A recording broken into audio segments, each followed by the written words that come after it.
except where them hands, where them holes, where them throws, you know what I'm saying? This is why I train in martial arts. This is my response to a couple of videos that I saw on the Willie D channel. Not that I necessarily disagree with them, but he brought up a couple of points that are near and dear to my personal heart and near and dear to why I started in the martial arts in the first place and why I recommend martial arts for people who are like I was/am, that squares, and people who have to deal with racists. So he basically in one of his videos was talking about how, if you're a square, that's a good thing to be. If people are telling you, young people, any young people listening to this, as you're corny, you're a nerd and all that type of stuff. Yeah, martial arts are a good thing for you to take up because there are going to be people that are going to try you. They're going to try to intimidate you. And it will be good for you to know how to defend yourself without necessarily having to go to jail. And this is where it bleeds over into his racist video. Not that his video was racist. I'm not saying that. I'm saying a video where there was a man that went to jail because he punched a racist that attacked a member of his family. He hit the racist, and then the racist fell down and hit his head on the ground, and then the racist died. This was because the racist had been harassing his family for months, okay? So one time the racist decides to run his racist bicycle, I guess if a bicycle can be racist, the bicycle owned by a racist, he ran that into the guy's wife, right? Didn't really hurt the wife pretty much at all from what I understand, but it was still assault. So he ran the bike into the wife and then started yelling at the guy. He did it deliberately. And dude had enough after months and months of being harassed by a racist. So he punched the guy because the guy ran a bike into his wife. Guy hits the ground, his head hits the ground, the guy dies. So part of the problem is that I believe the racist was like 70 years old. And the person that hit him was, the guy defending the family was like 40 years old. So they were saying that it's assault on an elder and it was deadly force. So he should have went to jail for killing the racist. When the racist was being a racist, but he didn't kill the guy's wife. He just harassed him. They felt like it was excessive force. So this is where it's a little tricky because on the one hand, yes,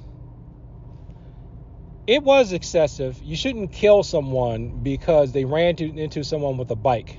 And I'm not talking about a motorcycle bike. It sounds like it was just like a 10 speed or something like that. So because somebody runs into someone else with a bike, they don't deserve the death penalty, even if they've been harassing you for months. And yes, what would you do if it was your family and how would you feel? Yeah, I understand the motivation. Believe me, I would be angry too. And I would feel like I want to punch the person in the face too. But you can't always control how something's going to go.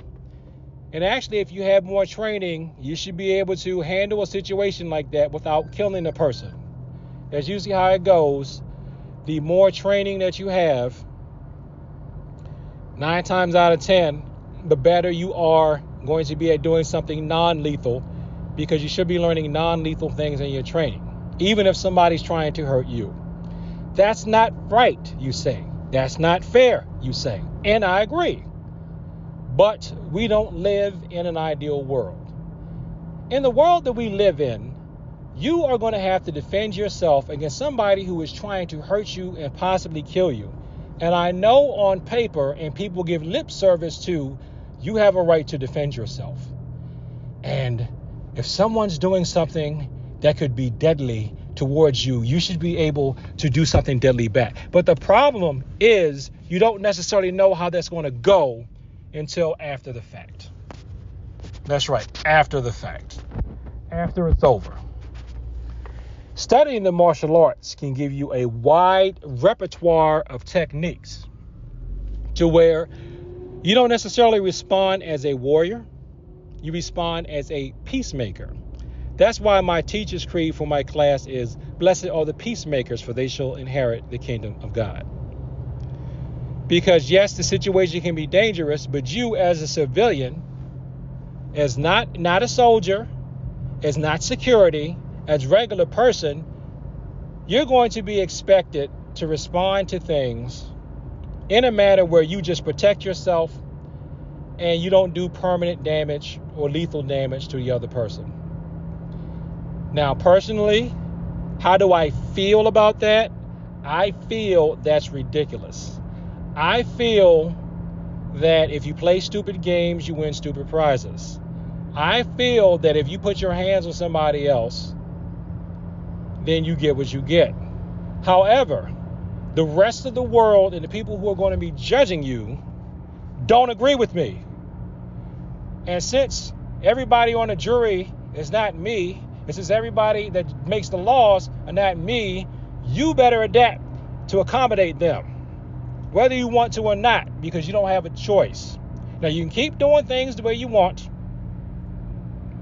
or you can realize that it would behoove you to take some martial arts lessons so that you have alternatives.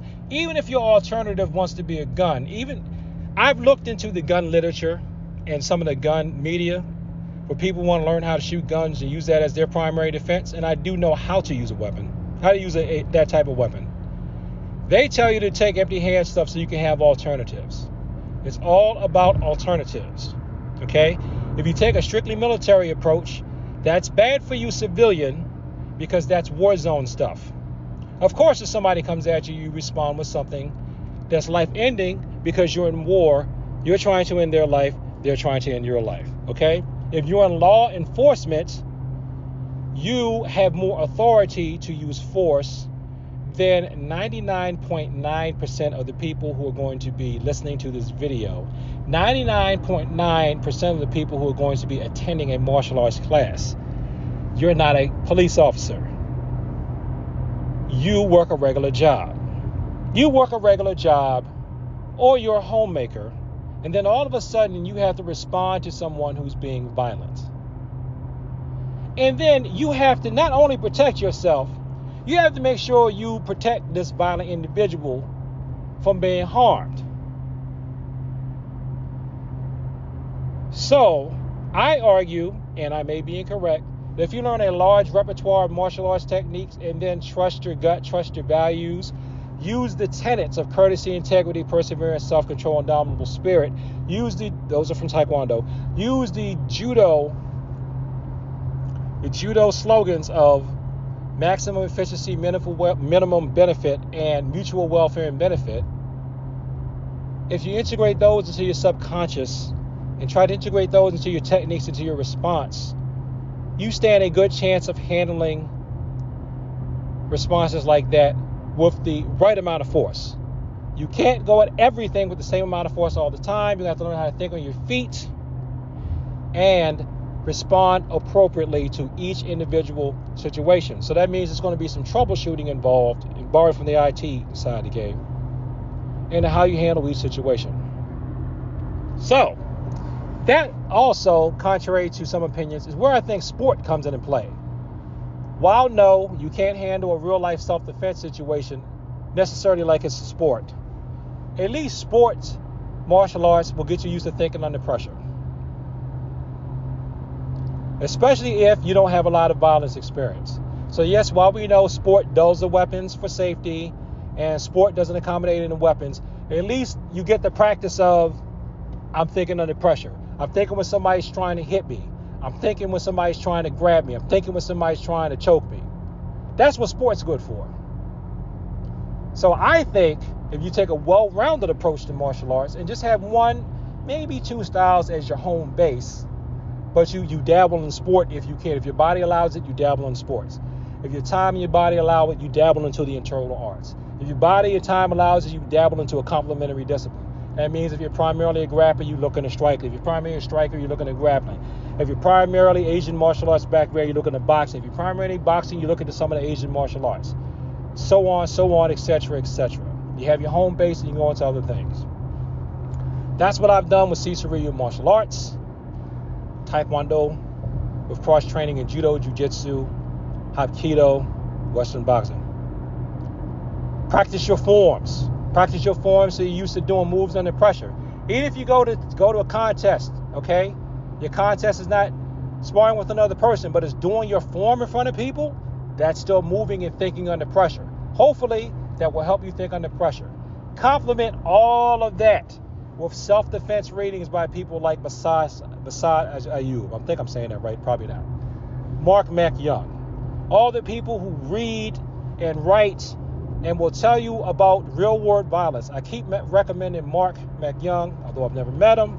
I recommend him a lot because he wrote down the quote-unquote things that people don't write down. He wrote them down. He can get you into that mindset of the hoodlum.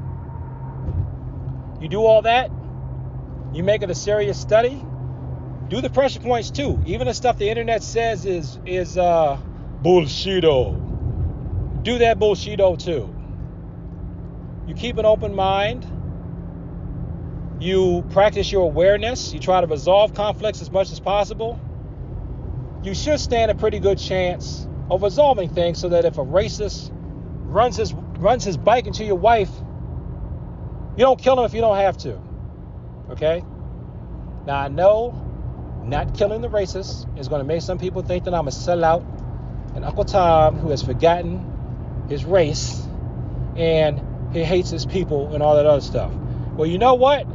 Don't let those people on the internet soup your head up like that, because none of them are going to have to pay your lawyer fees. None of them are going to be taking care of your family while you're in jail and you can't feed your wife because you ain't got a job. How you going to take care of your family when you're behind bars? You're not generating any income for them. How you going to do that? So don't let these honor people get your head souped up. You have to trust. You have to trust in yourself. And dare I say, oh, this is really going to get people. You have to trust in the Lord too. Ultimately, you're going to have to rely on God and what you learn from your pastor. I'm a Christian, Catholic, so I'm saying you have to trust in Jesus Christ's teachings too, because that's the only way that you're going to be able to navigate the situation fairly well. Hey, if they're coming from the devil, you're going to have to come from Christ, because that's who's going to want to soup your head up and get you thinking that every time something happens, you go, hi-ya! Every situation requires somebody to be choked out. No. Even though the martial arts have you doing violent movements, square, civilian, you're going to have to learn how to work through those movements and resolve them in a nonviolent way. And something else I've gotten turned on to recently too is Kosho Ryu. Don't have a black belt in Kosho Ryu yet. Hopefully I will get one of those as well. Okay? Think I've rambled on long enough. So, squares, yes. People who have to deal with racists, any type of racist, sexist, misogynist, misandrists, there are all kinds of you may have to deal with. So, martial arts will help you out in that area. And if you're in my area, take a martial arts class from me. Go to the About section of this YouTube channel to find that out. Thanks for watching this video. Like, comment, and subscribe. Please share with people like to talk about the martial arts and peace. And as always, thank you for your time. I appreciate it. Peace.